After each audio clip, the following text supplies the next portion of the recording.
BJP ಶಾಸಕ ಮುನಿರತ್ನ ಹೌದು 2 ಪ್ರಕರಣಗಳಿಗೆ ಸಂಬಂಧಪಟ್ಟಾಗೆ ಜಾಮೀನನ್ನ ಪಡೆದು ನಿರಾಳ ಆಗಬಹುದು ಅನ್ನುವಂತ ಯೋಚನೆಯನ್ನ ಮಾಡಿಕೊಂಡಿದ್ರು. ಆದ್ರೆ ಜೈಲಿನಿಂದ ಹೊರ ಬರ್ತಾ ಇದ್ದ ಹಾಗೆ ಮತ್ತೊಂದು ಪ್ರಮುಖವಾದಂತಹ ಕೇಸ್ ಮೇಲೆ ಅವರನ್ನ ಒಳಗಾಕುವಂತ ಪ್ರಯತ್ನಗಳಾಗಿದೆ. ಹೌದು, ಅತ್ಯಾಚಾರ ಪ್ರಕರಣಕ್ಕೆ ಸಂಬಂಧಪಟ್ಟ ಹಾಗೆ ಮುನಿರತ್ನ ಅವರು ಈಗ ಮತ್ತೆ ಜೈಲು ಪಾಲಾಗಿದ್ದಾರೆ.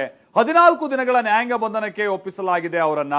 ಅದರ ಜೊತೆಗೇನೆ ನನ್ನ ವಿರುದ್ಧ ಷಡ್ಯಂತ್ರ ಆಗಿದೆ, ನಾನು ಬೇಕಾದ್ರೆ ರಾಜೀನಾಮೆ ಕೊಟ್ಬಿಡ್ತೀನಿ ಅಂತ ಹೇಳ್ತಾ ಇದ್ದ ಹಾಗೆ ನ್ಯಾಯಾಧೀಶರುಗಳು ಕೂಡ ಬಹಳ ಗರಂ ಆಗಿ ಇವತ್ತು ಮುನಿರತ್ನ ಅವರಿಗೆ ತಪರಾಕಿ ಹಾಕಿದ್ದಾರೆ ಕೋರ್ಟ್ ಹಾಲ್ ನಲ್ಲಿ ಅನ್ನುವಂಥದ್ದು ಗೊತ್ತಾಗಿದೆ. ಹಾಗೆ ಮುನಿರತ್ನ ವಿಚಾರವಾಗಿ ಸದ್ಯ ಏನೇನ್ ಆಗ್ತಾ ಇದೆ ಬನ್ನಿ ರಿಪೋರ್ಟ್ ಅಲ್ಲಿ ನೋಡ್ಕೊಂಬೋಣ. ಕೆಲವರೆಲ್ಲ ಅದೇನೋ ಟೆಸ್ಟ್ ಗಿಸ್ಟ್ ಮಾಡಿಸ್ಕೊಳ್ಳೋದು ಒಳ್ಳೆ ಆರೋಪಗಳು ಗಂಭೀರ ಸ್ವರೂಪದಿದ್ದಾವೆ. ಫಸ್ಟ್ ಅಶೋಕ್ ಅಣ್ಣ, ವಿಜೇಂದ್ರ ಅಣ್ಣ, ಸಿ.ಟಿ. ರವಿ ಅಣ್ಣ ಅವರು ಇದಕ್ಕೆ ಉತ್ತರ ಕೊಡಬೇಕು. ಮಾಡಿಸಿ, ನಿನ್ ಕೈಲಿ ಇದೆಯಲ್ಲ ಅಧಿಕಾರ ಇದೆಯಲ್ಲ, ಮಾಡಿಸ್ಬಿಡು. ಅವ್ರು ತನಿಖೆ ನಡೆಸಲಿ, ನಾವೇನು ತನಿಖೆಗೆ ಬೇಡ ಅಂತ ಹೇಳಿಲ್ಲ, ಅರೆಸ್ಟ್ ಮಾಡಿದ್ವಿ, ನಾವೆಲ್ಲ ಬೆಂಬಲ ಕೊಡ್ತೀವಿ. ನಿನ್ನೆ ಜೈಲಿನಿಂದ ರಿಲೀಸ್, ಇಂದು ಮತ್ತೆ ಜೈಲು ಪಾಲು. ಜಾತಿ ನಿಂದನೆ ವಂಚನೆ ಕೇಸ್ನಲ್ಲಿ ಪರಪ್ಪನ ಅಗ್ರಹಾರ ಜೈಲಿನಿಂದ ಬಿಡುಗಡೆಯಾಗಿದ್ದ ಬಿಜೆಪಿ ಶಾಸಕ ಮುನಿರತ್ನ ಇದೀಗ ಅತ್ಯಾಚಾರ ಪ್ರಕರಣದಲ್ಲಿ ಮತ್ತೆ ಜೈಲು ಪಾಲಾಗಿದ್ದಾರೆ. 2 ಕೇಸ್ನಲ್ಲಿ ಜಾಮೀನು ಸಿಕ್ಕಿತ್ತು. ಇನ್ನೇನ್ ನಿನ್ನೆ ಜೈಲಿನಿಂದ ಹೊರಗಡೆ ಬರಬೇಕಷ್ಟೇ ನೋಡಿ. ಅಷ್ಟರಲ್ಲೇ ರೇಪ್ ಕೇಸ್ನಲ್ಲಿ ಮುನಿರತ್ನರನ್ನ ಪೊಲೀಸರು ಬಂಧಿಸಿದ್ದಾರೆ. ನಿನ್ನೆಯಿಂದ ತೀವ್ರ ವಿಚಾರಣೆ ನಡೆಸಿರೋ ಪೊಲೀಸರು ಇಂದು ಕೋರ್ಟ್ ಮುಂದೆ ಹಾಜರುಪಡಿಸಿದ್ರು. ಮುನಿರತ್ನಗೆ ಕೋರ್ಟ್ 14 ದಿನ ನ್ಯಾಯಾಂಗ ಬಂಧನ ವಿಧಿಸಿದೆ. ಇದೀಗ ಮತ್ತೆ ಜೈಲೇ ಗತಿಯಾಗಿದೆ.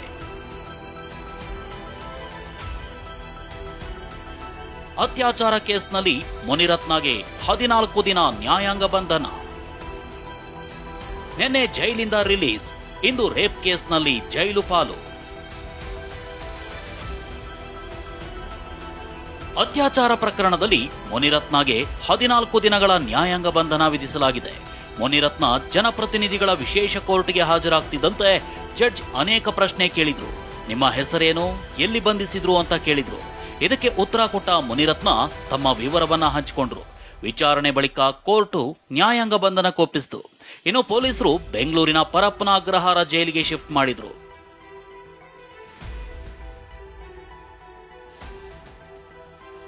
ನಾನು ನ್ಯಾಯಾಲಯದಲ್ಲೇ ಬೇಕಾದ್ರೆ ರಾಜೀನಾಮೆ ಕೊಡ್ತೀನಿ. ನ್ಯಾಯಾಧೀಶರ ಮುಂದೆಯೇ ಬಿಜೆಪಿ ಶಾಸಕ ಮುನಿರತ್ನ ಅಳಲು.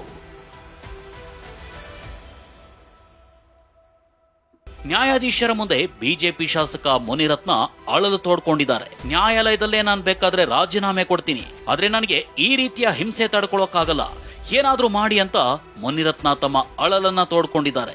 ಈ ವೇಳೆ ನೀವು ಎಲ್ಲಿ ಬೇಕಾದ್ರೂ ರಾಜೀನಾಮೆ ಕೊಡಿ ಅಂತ ಜಡ್ಜ್ ಉತ್ತರಿಸಿದ್ದಾರೆ. ನ್ಯಾಯಾಧೀಶರ ಮುಂದೆಯೇ ಮುನಿರತ್ನ ಗಂಭೀರ ಆರೋಪ. ನನ್ನನ್ನ ಜೈಲಿಗೆ ಹಾಕೋಕೆ ವ್ಯವಸ್ಥಿತವಾಗಿ ಸಂಚು ರೂಪಿಸಲಾಗಿದೆ ಅಂತ ಬಿಜೆಪಿ ಶಾಸಕ ಮುನಿರತ್ನ ಗಂಭೀರ ಆರೋಪವನ್ನೇ ಮಾಡಿದ್ದಾರೆ. ಹಾಗಾದ್ರೆ ಏನೇನು ಆರೋಪಿಸಿದ್ದಾರೆ ಅನ್ನೋದನ್ನ ನೋಡೋದಾದ್ರೆ, ನನ್ನನ್ನ ಜೈಲಿನಲ್ಲಿಡೋಕೆ ವ್ಯವಸ್ಥಿತವಾಗಿರೋ ಸಂಚು ಮಾಡಲಾಗಿದೆ. ಲೋಕಸಭಾ ಚುನಾವಣೆ ಬಳಿಕ ಇದೆಲ್ಲವೂ ಶುರುವಾಗಿದೆ. ನನ್ನ ವಿರುದ್ಧ 5 ವರ್ಷಗಳ ಬಳಿಕ ಅತ್ಯಾಚಾರ ದೂರು ಕೊಡಿಸಿದ್ದಾರೆ. ಹಾಗಾದ್ರೆ ಆಕೆ ನನ್ನ ವಿರುದ್ಧ ಮೊದಲೇ ದೂರು ಕೊಡಬಹುದಿತ್ತಲ್ವಾ? ನನ್ನ 5 ವರ್ಷ ಜೈಲಿನಲ್ಲಿಡೋಕೆ ಪ್ಲಾನ್ ಮಾಡಿದ್ದಾರೆ. ಕಾಂಗ್ರೆಸ್ ಬಿಜೆಪಿ ಮಧ್ಯೆ HIV ಆರೋಪ ಬಡಿದಾಟ. ಅಮಾಯಕ HIV ಸೋಂಕಿತರನ್ನೇ ಬಳಸಿ ಶಾಸಕ ಮುನಿರತ್ನ ಹನಿ ಟ್ರಾಪ್ ಮಾಡಿರೋ ಆರೋಪ ಕೇಳಿಬಂದಿದೆ. ಇದೇ ವಿಚಾರದಲ್ಲಿ ಇದೀಗ ಕಾಂಗ್ರೆಸ್ ಬಿಜೆಪಿ ಮಧ್ಯೆ ಬಡಿದಾಟಕ್ಕೆ ಕಾರಣವಾಗಿದೆ.